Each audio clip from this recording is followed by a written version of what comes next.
That's a good boy. Welcome back to the Bones and Tubs podcast. The preeminent podcast, the only one you'll ever find on the internet that deals solely in Klingon. Just the culture, mating habits, rituals. Not really. No. We don't do any of that. We do Klingon. No, wait. I fucked that up. We don't do Klingon. We do conspiracies. Yeah, conspiracy. Or, things occulted or anything else like that. If this is your first time listening to the show, which, you might come across this episode if you're searching for a particular topic today. Dr. Wilhelm Reich. Yeah, because I know that while doing research for the show, usually if a topic has already been done by another show, I'd like to listen to them and see what kind of things they covered on the show to see what I might not hit so that people can learn new things. Mm-hmm. And when I went to search for it, I couldn't find anybody who had done an episode on... I'd searched both Wilhelm Reich and Organite and Orgon. Yeah. And found nothing. Hard to find. I think maybe Greg Carl would. Maybe. I couldn't find anything. I can't remember. I know. They might have touched on it, but they've never done a full episode on it. Yeah. So this is kind of interesting first in the gigantic world of podcasting where there's thousands and thousands of podcasts. We're the first ones to do a full episode on Wilhelm Reich. Yeah. Insert Star Trek music. Yeah.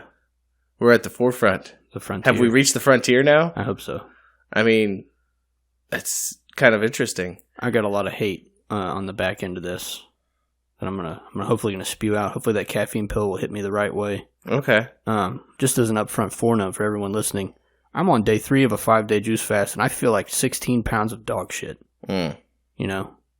Yeah. It should tell you something about the food you're eating. When you don't have it, you go through withdrawals. Yeah. But like a junkie. So I'm gonna do my best to speed it up and fucking not sound like a miserable retarded person. Yeah.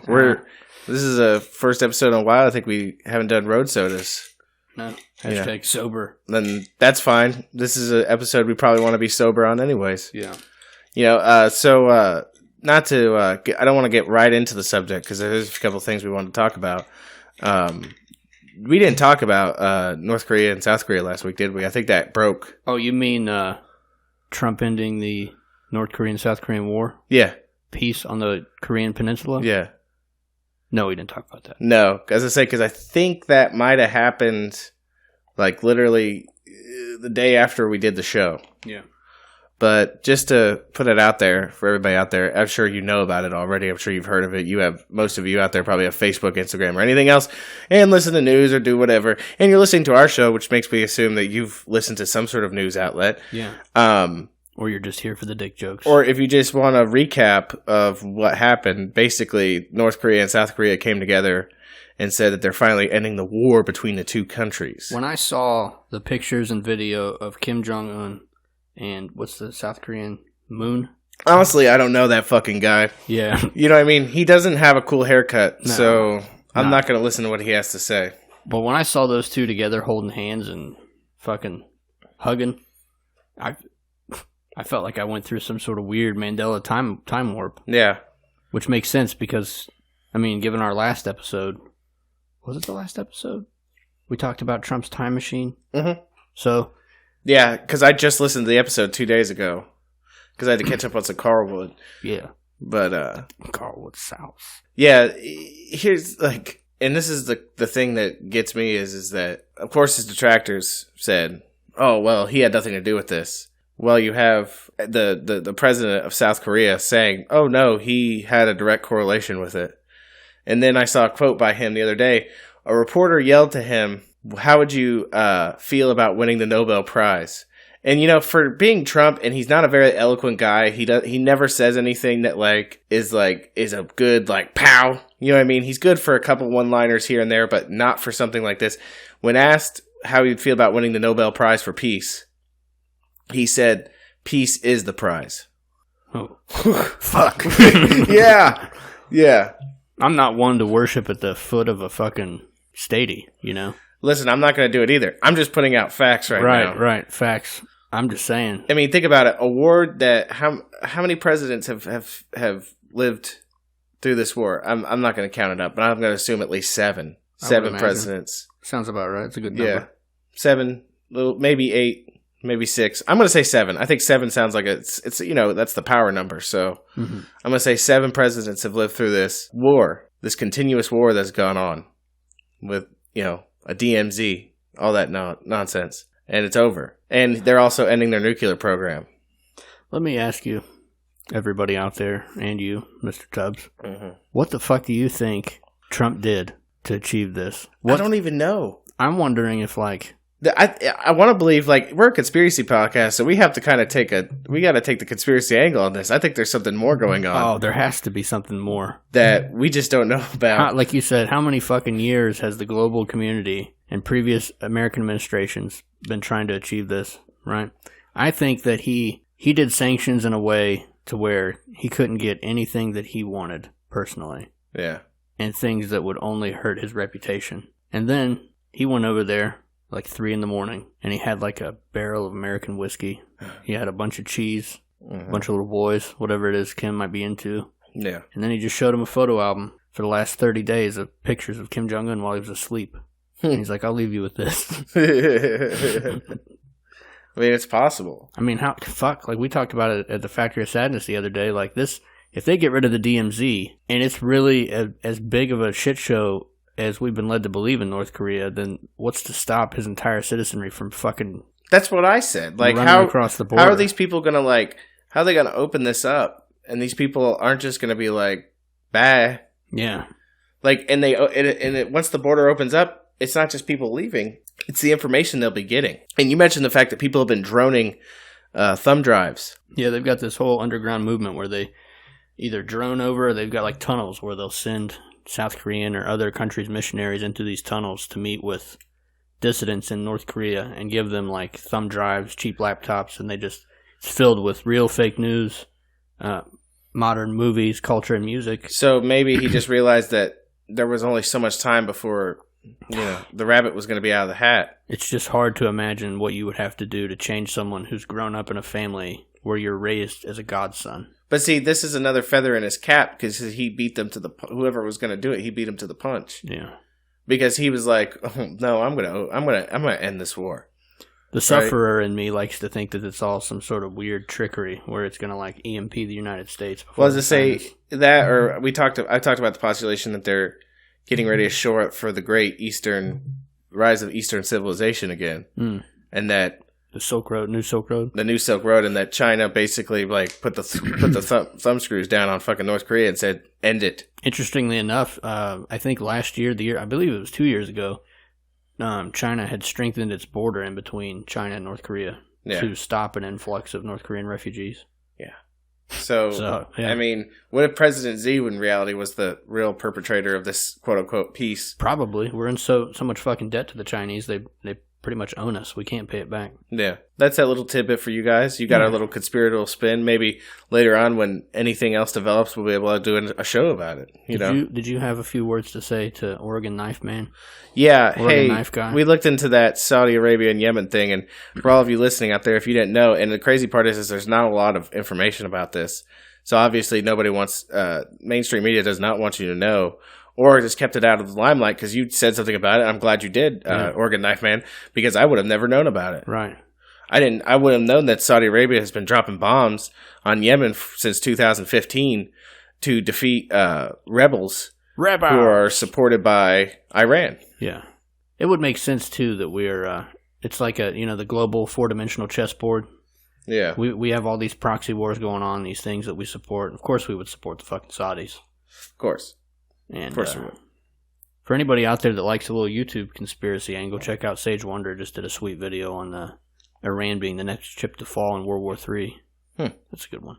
Yeah. We should probably get on to the topic, though. Yeah. Thank you, Oregon Knife Man. Yes. It's bullshit. And just to add my 2 cents in the whole thing, I don't, it's unfortunate because they're bombing civilians. But I also, at this point, in the way the world is going, I could simply be glad that we're not dropping bombs on them.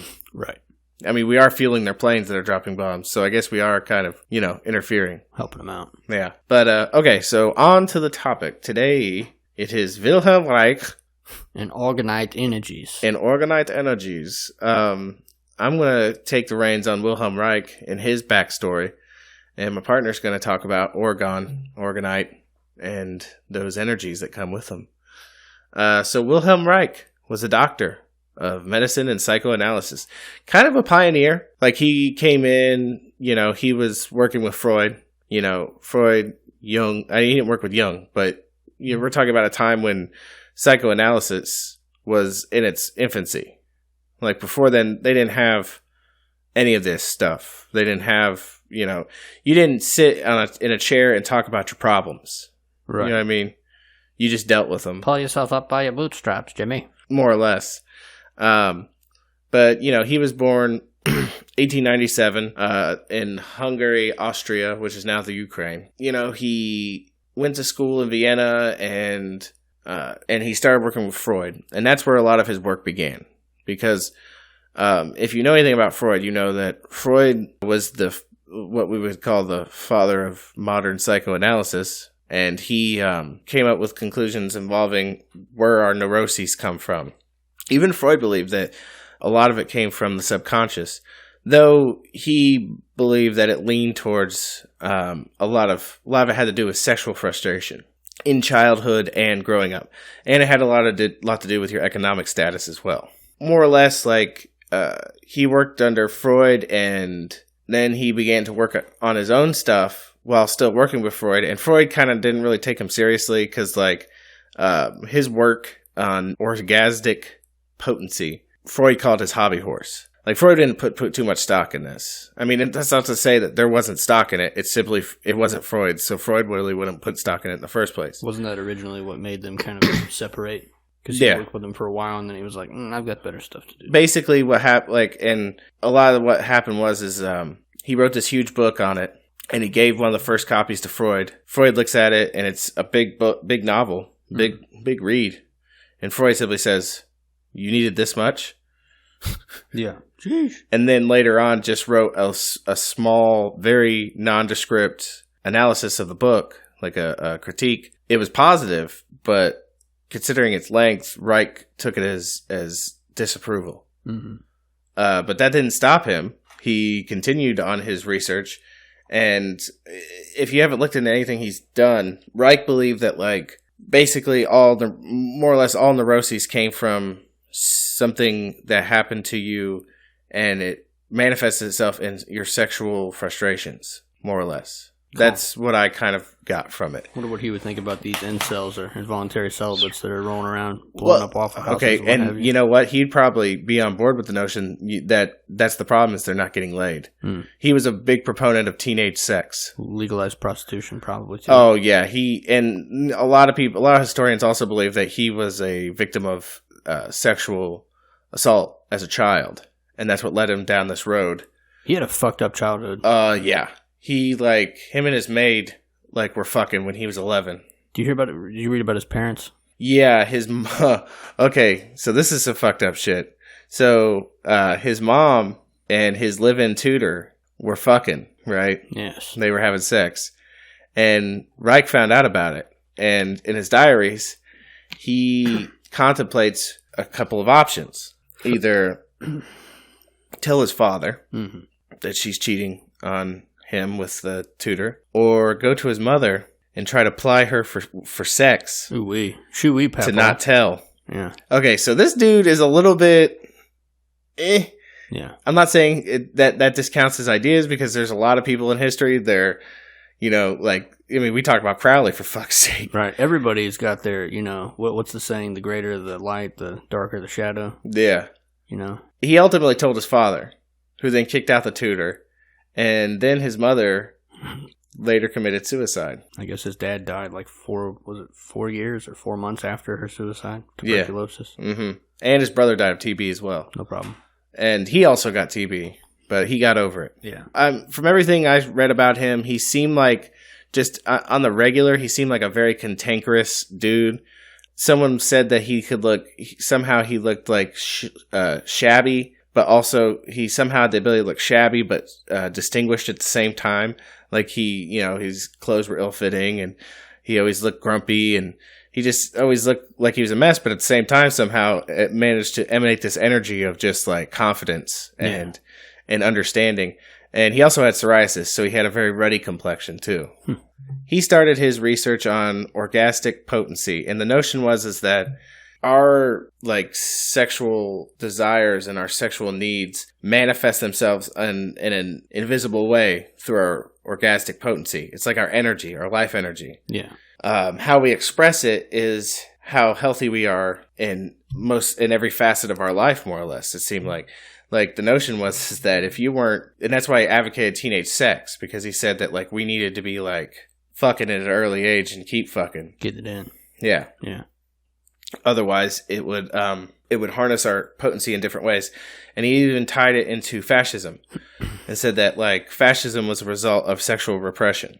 That would make sense. Yeah. That's you could tie it to any number of things. I'm sure we've talked about before with legalized prostitution being a pressure release valve on society. Now that we've got people that are identifying as, or being identified, I should say, as involuntary celibates that are committing mass acts of murder, I think it's time to probably look at that with a greater sense of seriousness. Yeah, but also, here's the thing. I'm not trying to justify incels. I hate them.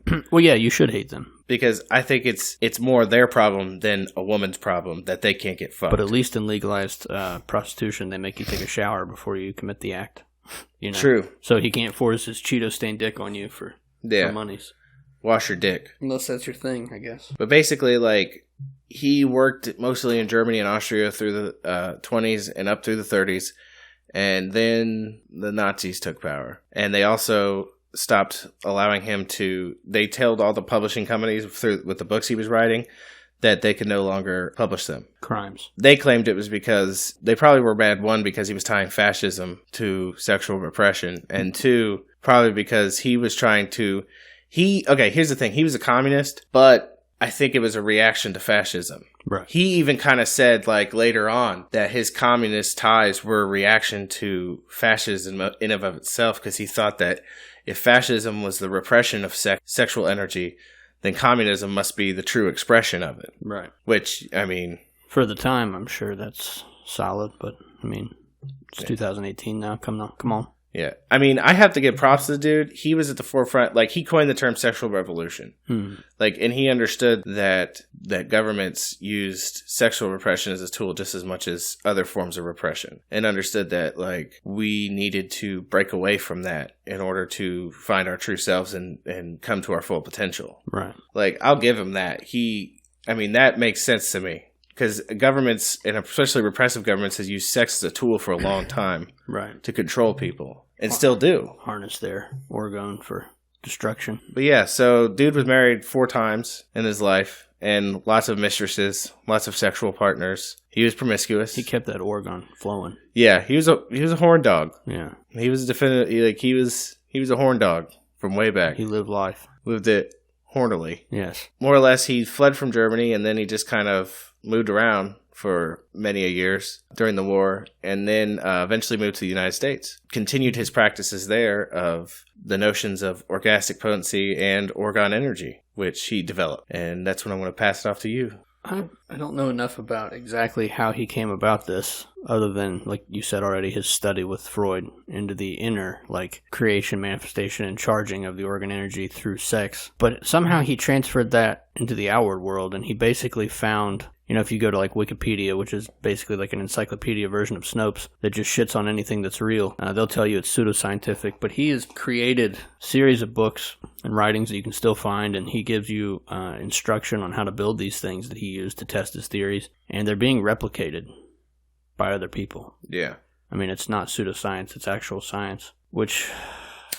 it's just another one of those things that you shine the light on, and you're like, oh, okay, we could have had free energy is what you're saying, but no, guess not. No. So, more or less, the notion is that orgone energy is present in everything. Right. He was able to observe it in some way and through cells, and then worked his way up to plant life. Organoscope. Yes. Yeah. And he realized that organic material simply absorbs. So it's a bluish energy. Yeah. It has a bluish hue, which if you put any stock into the later on NASA photos of the Earth having the blue glow around it, or why our sky is blue. You know what I mean? It's kind of interesting. It comes in through the atmosphere. It's like the life energy or the chi that the Chinese have talked about for centuries. Organic material simply absorbs it, right? sends it through it on its way, uses a little bit, And he also found that inorganic material, steel or other metals, would take it in, and then if it was to bounce back, it would shoot it back where it had collected it. So the organic absorbs and sends forward. The inorganic sends through, but holds. So this led him to one of his experiments, which I was most intrigued by, was the orgone accumulator. Looked like a little 4-foot box. Yeah, you sit inside of it. You could sit in it, and it would absorb this energy from the atmosphere, And people would sit in there, and he's got a number of studies where he's shown like a simple plant life experiment where I think it was some kind of beans. He grew some by a window with water. He grew some that he gave, I think, 30 minutes of treatment to in the orgone accumulator, and there was no comparison. Like the ones that he put in the orgone accumulator were massively larger and healthier than the ones that were just given water and sunlight. So then he transferred it up to cancer mice. He found that cancer mice were, once put in the orgone accumulator, they were shrinking and dissolving their cancer tissue. Yeah. They were living a lot longer than even just control mice without cancer. So then he moved it up to people. Now, keep in mind, this is where the Bones and Tubs podcast goes away from the standard operating procedure of the Federal, Food and Drug Administration. Yeah. They thought that, I guess there was a scientific contemporary that wrote a shitty letter about him and asked the government to shut him down, saying that he was selling this box or selling time in it as a cure, when all he was doing was allowing patients to come and experience it. Yeah. No money transferred, no promise of cure. Yeah. So this started him under the microscope of the government. I believe he received a summons from a federal court, to which he replied like a boss, I will not come to court because to discuss these scientific matters under prejudice of law is to do them disservice. If you want to have a gentlemanly conversation about them and look over my paperwork, you're free to attend. Yeah. So then they basically signed him as they basically said that he denied the court summons, and they issued an injunction. They said he could no longer ship any of his orgone accumulators to anywhere else for research or for use. He could no longer have patients. And I think they ordered an injunction on his books. They told his publishers to stop publishing his books. Yeah. So during this time, he leaves his laboratory at the behest of a letter he received from farmers in Maine. I believe it was Maine. Blueberry crop was about to get wiped out by a drought. And he had said that he thought, he kept taking this orgone thing bigger and bigger. And he had the theory that he could positively charge and bust up negative orgone energy in the atmosphere that causes droughts and create rain. So, think about this. If this is true, we could have fertile deserts. There would not be anywhere virtually that you couldn't grow food. Yeah. And during this time, he'd shown over and over again and has plans and patents, I believe, on orgone motors that are powered simply by human touch. So you could have right here free energy and no starvation anywhere on the earth. So we can't have that. Yeah. So what he did anyway, he leaves his laboratory. He goes to Maine. He's got this machine that he called the Cloudbuster. And it's just a larger version turned inside out of the orgone accumulator. And it blasts the atmosphere to break up negative orgone and create rain. And he promised these farmers that if he was able to create rain, in a 24-hour period, they would pay him an agreed upon sum. So anyway, he sets this thing up. He's there with his son. There's pictures of him, too, which is kind of crazy. Yeah, just looking at it, yeah. And they're in this field, and everybody's coming from all around to view this. He started, I think, sometime maybe 9, 10 in the morning. Yeah. And then went out throughout the day, adjusting it, moving it around. And then over the night, clouds started to accumulate. And in the morning, there was a massive rainstorm. Saved blueberry crop. Mm-hmm. But something that was interesting, and I read this in a diary, so, here we go if it's true or not. But I believe it is because it matches up with the pictures that I've seen. The people that were in attendance of his blueberry crop saving were townsfolk. Mm-hmm. A local reporter that's responsible for all those pictures you're looking at. Yeah. And the FDA sent 2 agents. Huh. So they're all sitting here watching after the rain starts and everybody's happy. Mm-hmm. The FDA shows him an arrest warrant. Because while he was away, unbeknownst to him, one of his colleagues had sent out a shipment of orgone accumulators, which they seized, which is in violation of the court order. So they had a warrant for contempt of court. He was sentenced to 2 years in a federal prison, him and his fellow scientists that sent the pieces and parts. He filed several appeals. Basically, they were all shot down immediately. He died just short of being released from prison. Yeah, he had a heart attack. Yeah. So basically, and I guess the guy that sent the pieces, he got released from prison, but then he killed himself. So take from that what you will. Yeah. But, that's the basic message of American freedom. Yeah. Is you are free to do what the fuck we tell you to do. You cannot create free energy and show people how to create free energy freely for themselves. You can't cure disease freely and show people how to do it freely. You can't end starvation. Yeah. You motherfucker. You son of a bitch. You're going to die here. You're trying to, destroy their need for us. They went in his laboratory and burned. They said it was somewhere close to 2 tons worth of books, journals, and laboratory equipment. The largest book burning in America that we never read about. Yeah. It's fucking crazy. But luckily, somehow a lot of this stuff survived. You can go out and look. I just found the site earlier. Let me see. Get my fucking phone to open. Yeah, man, they had a huge book burning. Yeah, it was the largest book burning in America. That's fucking crazy. So if you go to OregonLab.org, that's ORGONELAB.org, you can find on one of the side links a list of, a list of his publications and some of his writings. He even has a full explanation of how the Oregon accumulator works and how to build it. And all it is basically layers of organic and inorganic material that attract and hold the Oregon energy. Apparently it's cheap. So here's the thing, I think it comes to a point where, anybody was cool with what he was doing before he started actually affecting people's lives in a positive way. Right. Because, I think, government, because that's the thing, if psychoanalysis was truly effective, governments would have shut it down a long time ago. Right. That's a true story. So then he starts figuring out the fucking inner machinations of what's really going on. Yeah. And starts trying to affect it, and then he gets busted. Dead. Then he's called a fraud. Even though the dude was, he was well respected in his field before this time. It all started once he broke away. I think it was right around the time he broke away from his time with Freud that you notice in the scientific literature that people are just slandering him, calling him a charlatan. Yeah. And all of his associates and everything like that. And if I can do it, I'm going to try to get a recording that he made on the end of this episode. So, basically, even if you take away the Orgonite, cloud busting, and all that stuff, what he did was good work. Mm-hmm. And also the notions of, sexual education and understanding that we need to educate ourselves on sex was an important aspect, too, that people overlook. Even today I find, and that's the thing, and this is one way I guess I would agree with a lot of less conservative folk, is that I feel sexual education is gravely important. Now, when it happens, that's a different story, because I wouldn't want my 5-year-old son to be sexually educated at this point.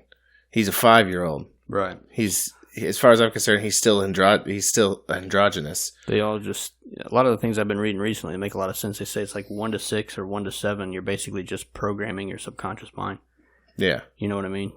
For further development. Then when you start to get the added brainwave activity, that's when you can start to kind of conceive of these things. Yeah. If you start pumping them full of that shit that early, who the fuck knows what it'll do to you? Exactly. You might start having people identify as various animals and meeting in large numbers in hotels. Yeah. Sex orgies. And so basically, calling themselves furries. More or less, I don't have the answer, but I'm going to go ahead and guess that you can go ahead and start talking to them about sex at the prepubescent stage around, what would you say, 10, 11? I would say 10, 11, 12. When did we get it? 5th grade? That seemed about comfortable. Yeah, 5th grade seemed about right to start getting that talk. And then you kind of, you develop as you go along and give them more information. People need to know these things. And it really shouldn't be a function of the state, obviously. It should be the function of... Well, see, and that's the problem is that people need to take care and responsibility with their own children and realize that they're the ones that should be having these talk with their children about sex. Right, you can't trust the government for anything, clearly. I don't care how awkward it gets. When is the government... the FDA locked him up in prison and burned all of his free energy and disease-curing things. And when has the government ever done anything to protect us? And the thing is look at, historically speaking, any time a government has come in and destroyed someone else's work and burned all their material and said that it was that only because it was a fraud. How many times has that happened in the course of human history? How many times have scientists had all of their work destroyed because they were told they were frauds and that apparently being fraudulent was dangerous? Right. No. To a government, being fraudulent is dangerous. Being right is dangerous. Right. And I think that's where this comes in because, like, you look at Nazi Germany and their book burnings. What were they burning? They were burning anything that dissented against fascism. It dissented against the notion that the Germans were the prophesized people that would lead the rest of the world, and they were the great conquerors. Anything that didn't come into their mold was burned. And this is another instance, I believe, where it wasn't about being fraudulent. It was about being right. It's another excellent bookmark in the true history of like the late 1800s, early 1900s, that there were so many people at that time that could have changed everything. Yeah. We wouldn't be relying on petrochemicals or war or government funding to feed people, you know what I mean? Yeah. Man. They were on some shit back then and they stomped it all out for the most part. Yeah. What blows my mind is that it's all freely available. Why aren't we doing it now? I mean, hopefully we're raising awareness through this podcast episode. What if somebody made an orgone accumulator and then sent us a picture of it? I'd be stoked. Oh, yeah. That'd be awesome. It would be sweet. You didn't talk about Einstein's little thing with him, did you? No, I didn't look into it too much other than the fact that I'd resigned it in my mind that Einstein was like the Neil deGrasse Tyson of his age. Like and the Carl Sagan before him. Yeah, he was the chosen government mouthpiece to espouse whatever it was the state wanted. He was the mouthpiece of materialism that they needed at the time. Yeah. So I guess at some point, I don't know the exact time frame, but Wilhelm Reich had correspondence with Einstein and they met up. He gave him one of his accumulators, which he then supposedly studied and just immediately quit responding to any of his letters. And when Wilhelm Reich said, listen, I'm going to give you one more chance to talk to me about this, or I'm going to publish our letters. Mm-hmm. Einstein responded with basically like a cease and desist. Yeah. And called him a fraud. Yeah, called him a fraud as well. And then he responded in kind with a 25-page letter because Einstein tried to say that the accumulator box was and the reason the temperature was raised was merely by convection, heat rising. Right, and he completely discounted all the other ways he could have studied it. Yeah, and so then he wrote a 25-page letter back to him telling him, that's the dumbest shit I've ever heard, more or less. I'm paraphrasing at this point. But a 25-page letter, I'm not going to read the whole thing right here, right now. That's just not going to happen, you know? It seems strange to you that a lot of, like, big thinkers and people like that actually owned or do still own orgone accumulators? Writers, Norman Mailer had several accumulators. Mm. So you're telling me that these dudes who are considered, like, scholarly speaking, some of the greatest minds of our time owned orgone accumulators and they were complete bunk. Yeah, absolute horseshit. Yeah. So there you have it. We hope we satiated your feelings about Wilhelm Reich, or if you didn't know about him, we gave you a little information on him. That's what we're here to do. We want people to... I don't want to give you everything because I want you to go out and find it for yourself. Right, yeah. Don't ever listen to anything we say. You know, listen to it. If you like it or don't like it, look it up. Yeah. Look into it yourself. Make your own decision. Yeah. Have care. If you are interested in curing disease or creating free energy or ending starvation or not being a puppet of a government that has signed you onto a social contract and taxed you to death, then check out Wilhelm Reich. And I wanted to put one thing out there, a little bit of word magic, you know, occasionally that I find. So I found out this through another podcaster who has a podcast called Skeptico, right? And instantly you would think, oh, it's called Skeptico, so it must be a skeptic podcast, right? Mm. No, it's all about conspiracies and how, like, there should be legitimate belief in them. And you know why? Because the guy who does the podcast knows the real meaning of the word skeptical. Okay, the skeptics in Greece. Originally, the notion of the skeptics were not to discount any theory that didn't have plausible proof. No, the skeptics were about disbelieving what the government told you. Yeah. That was the true meaning of the word skeptical. Man. And I want to take it back. Right. Because we're taking it back. Because you should be skeptical of anything the government tells you, anything the media tells you. There have been too many times where they have flat out lied. Okay? Too many times for you to believe anything that they say and not to believe that everything that comes out of their mouths fucking lie is either a lie or they have and there's a reason for that lie. There's a purpose for them manipulating everything, every single thing. Can we just run through a quick list of things that pop into our heads? Yeah, sure. Gulf of Tonkin. Yeah. 9/11. Weapons of mass destruction. Mm-hmm. Tuskegee. Yeah. I mean, feel free to throw any in there you got. Shit. See, now you put me on the spot. Yeah, can't put you on the spot like that.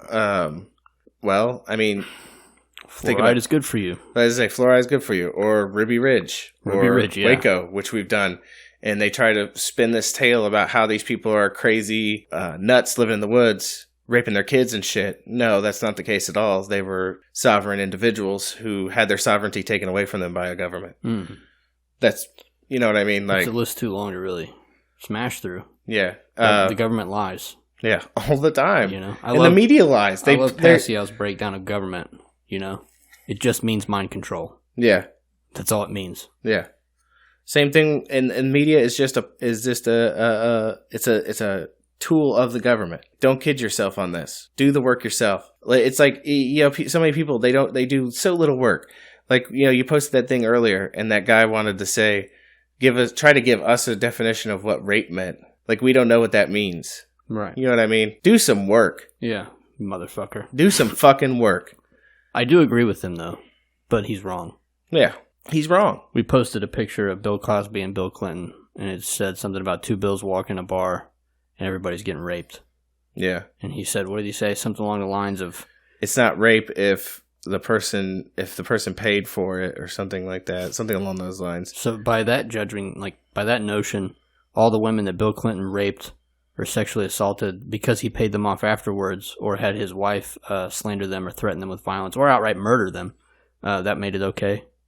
Exactly. He's trying to change the definition of what rape is. It's still rape. Even if you paid to basically not go to court for it, it's still rape. The Cosby thing I kind of get, though, you know? At the time... What do you mean, like... Let's just say that if these women were meeting him with the intention... I mean, they're going to meet with a powerful dude at 2 a.m. to have drinks. You're trying to get a leg up. Now, that doesn't legitimize his use of drugs to have sex with them. No, he's still a rapist. And I think the biggest problem that I have with Bill Cosby is not the fact that he had these contracts with these women, but it's the fact that he portrayed himself as this national father figure. Yeah. Right? Never swore. He constantly did all this inner city work talking about how to be a better human being and all this, and at the same time he was just... straight creep. Fucking quaalude and shit, you know? But yeah. Well, I think it's about time to wrap up. It's a good one. Hopefully we open some eyeballs. Yeah. We'd like to thank y'all for listening. We'd like to thank Ryan Sisser for letting us use his music on our show. We'd like to thank all you Patreon contributors out there. If you're a Patreon contributor yet, get on board. You get that raw feed. Wow. You get that thank you on the show. You know, you get all that business. Still haven't set up the raw feed. Gonna get the raw feed up soon. You get all that business. We hope you enjoyed our episode on Wilhelm Reich and Oregon. We hope you tune in next time. Go subscribe on YouTube. Oh yeah, Instagram. All that business. All the socials. All the podcatchers. We love you. We really do. In the course of the history of natural science, it always happened that profound or true thoughts or true facts were always either distorted or flattened out. The danger, especially of distortion, is particularly great in the case of orgonomy. We must be scientific, we cannot be political in these matters. And I personally declare that I will be the first to fight with all my strength, with whatever I've got, against such a distortion of our principles.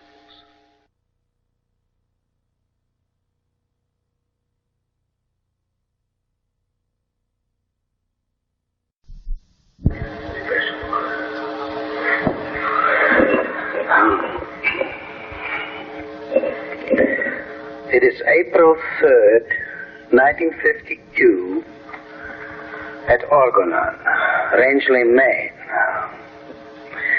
I, Wilhelm Reich, am sitting alone in the large room in the lower house. All people are gone. In the morning and the whole day yesterday, a meeting took place of the members of the board of trustees of the foundation which carries my name. Everybody's gone now, and I would like to add a few words to the recording we made yesterday and today of the disaster which struck Orgona.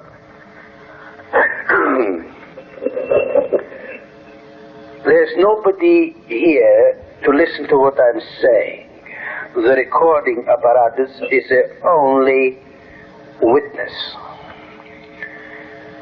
I hope that someone will, at some time in the future, listen to this recording with great respect.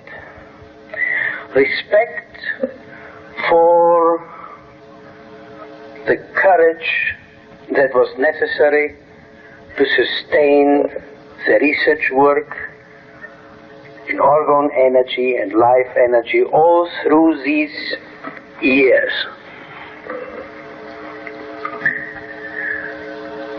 I shall not go into the great strain, into the details, into the worries, the sleepless nights, the tears, the expenditures in money and effort, the patience which I had to have with all my workers and with all my students. I would like only to mention the fact that there's nobody around, there's not a single soul, either here at Orgona or down in New York, who would fully and really, from the bottom of his existence, understand what I'm doing and be with me in what I'm doing. They're all very good people. They're decent, honest, hard-working. I trust them. We are very good friends, all of them, or most of them. But this does not alter the fact that they all, without any exception, are against, I say, are against what I am doing. Every single one of them spites me, interferes with my effort, crosses it out, blots out, flattens out. There's one thing or another thing, whatever it may be, to diminish my effort, no, to diminish the effects of my effort, to blot out the sharpness and acuity of my thoughts, to reduce to rubble and nothing, or nothingness, what I have elaborated in about now 33 or 34 years of systematic thinking, and in about 40 years of human suffering, since about 1912, or rather 1910, when my mother died.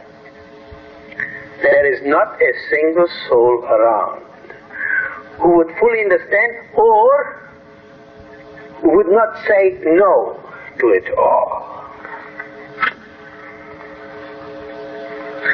This no is identical with I don't want it, I don't like it, I loathe it. Why is it here? Why does he have to exist? Why doesn't he sit down and take it easy? Why did he have to start this Oranur experiment which gives us so much trouble? They see only the trouble.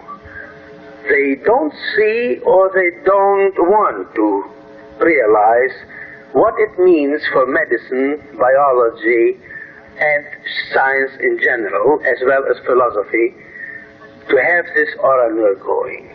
To them it is mostly a bother, an inducer of sickness, suffering, and at times I have the distinct feeling that they believe or they do not dare quite to admit their own thoughts that I may have gone haywire. This reaction of my closest friends and co-workers to the situation here is exactly the same that has harassed the human race for as much as we can say 8,000 or 10,000 years, since patriarchy has ruled its destinies and since natural love was extinguished in the newborn infants. I shall not go into that. It's all written up in my publications. Whoever knows these publications also knows what that means. The discovery of the life energy would have been accomplished long ago had this I don't want it, I fear it, I loathe it, I'll kill it, I'll flatten it out, I won't let it live or exist. If that had not been in their structures, not in their desires, not in their positive conscious wishes, they're all decent and good people. No, it is in the structure. It is somehow in their tissues, in their blood. They cannot tolerate anything that has to do with orgone energy or life energy, or what they call God, or what is their deepest longing for love for fulfillment. They cannot tolerate it, and they fear it. They fear it by way of structure. Their tissues, their blood, cannot stretch out, cannot take it, evades it, avoids it, and loathes it.